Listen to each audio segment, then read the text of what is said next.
There's about a dozen different events, individual events in forensics, and the vast majority of them expect that your performance is memorized. But there are a couple of exceptions where using a note card is expected even in the upper levels of competition. And those are limited preparation events. So in this lesson, we're going to talk about how to use note cards in these particular events. Let's talk a little bit about the expectation of using note cards. Some of the highest levels of competition, there is a discussion about whether or not to use a note card. These events that we're talking about is impromptu and extemporaneous. Impromptu usually has only a couple minutes of preparation, and so the use of a note card isn't necessarily something that is as common in the upper levels. But extemporaneous speaking has a lot of source citations, and those source citations are a source of a little controversy about whether or not note cards increase or decrease the credibility of the speaker. We're not going to have a discussion about whether or not you are going to use note cards. This lesson is about if you choose to use note cards. If you are using note cards in your limited preparation events, how do you do it? All right, so first, what type of note cards are you going to use? Well, here's an example right here. 3x5 note card. Now this one is lined on one side. It is blank on the other. It is completely okay for you to use a note card in its full size. Now I have seen some recommendations that people actually hold the note card so it is clearly visible and you're actually holding it almost kind of a dainty way on the corner in and of itself. And when it's time to reference your note card, you could just bring it up like that, or somewhat lower. I'm doing it for the sake of the camera. But the way I was taught is you can cover the note card as much as possible. Now, the problem with that is that it tends to require that your thumb cover a part of your what you have written on there. So instead, having your fingers sort of sandwiched around the card is a great way to have full capacity of the note card in and of itself. All right. So the note card then becomes a way for you to reference it. The question then becomes whether or not you're going to write on the front and back. And that's up to you. But here's the thing. Don't write out complete sentences on your note card. You really want to make sure that you are only writing an outline, just numbered outline of what you want to cover in your particular speech, okay? So on the note card, you can have it on a single side and you're only referencing it one at a time. Some people like to palm it even more than that, where it's in the palm. And so while you're not essentially concealing it, at the same time, you're putting effort into not revealing it the entire time. If you're using a note card, you do not want to gesture with the card. You make sure that any gestures that you have are with the non-card hand. Okay. Now that does limit you a bit, but the trade-off in order to have a reference for your source citations, I think, is well worth it. An alternative, one that is very, very common, is actually to use a note card that is folded in half. And now that becomes a lot easier to palm.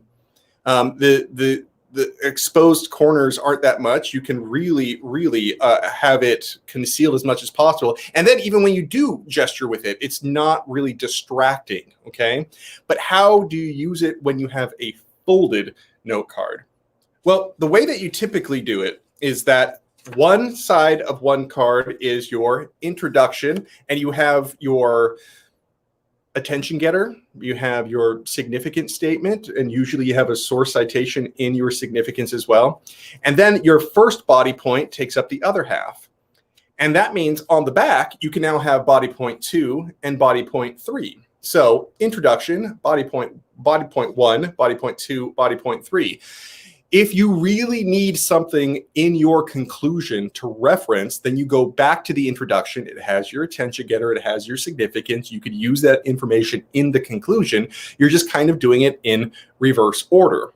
The thing is, though, that if you have your card folded, clearly, as you can see, half of the information that you have written on there is concealed in the fold. So how does that work? After you give your introduction, you can simply flip it over, and now you have your first body point on the other side. When you're done with the first body point, a quick flip And now you have your second body point and third body point. The entire time can be palmed, and therefore not having a card that is revealed to the audience all that much, all right? Furthermore, I would not write any of your speech on it. It's more about what sources you're going to cite and the things that are difficult to remember. So in impromptu, sometimes you're able during preparation time to remember the names, places, and dates of the examples that you're going to use to support your thesis. Those particular details are the things that you want to write down. But the analysis and how you're applying your examples to whatever quotation or topic that you were given, those are things that you have to commit to memory during your prep time. In extemporaneous debate, really what you should be doing is focusing on the source citations and any statistics that might be cited in the source citations as well. During the heat of the moment, reciting a particular statistic about some sort of factoid sometimes becomes a little overwhelming, and the mental load is just too much for you to handle. So that is something that you can have on the card itself.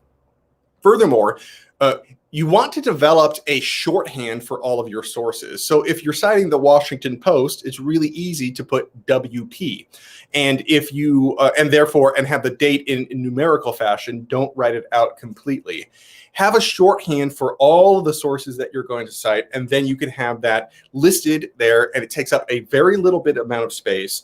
I'd put a hashtag or a little hash mark between your source citation and the information that is in that particular source. You do want to reference what is in the actual publication that you're talking about. At the top of each section of the card, it makes it really easy for you to give every single body point its own thesis. And that helps with your internal organization, not just your overall organization. So overall, when you're using a note card, you can choose whether or not you're having a full-size note card or you're reducing it down by half. If you're reducing it down by half, you're going to want to practice the folding technique in between transitions. It becomes easy when you're transitioning from one area to another, and it just is part of your movement, because if you're doing your transition walk, you can make it part of everything that's happening, and it's not really something that you draw attention to. Overall, using note cards is something that is expected in many of the limited preparation events, even at the top levels. How you use it is up to you, but we've gone over a few of the possibilities, so it is up to you to make a choice what works best for you.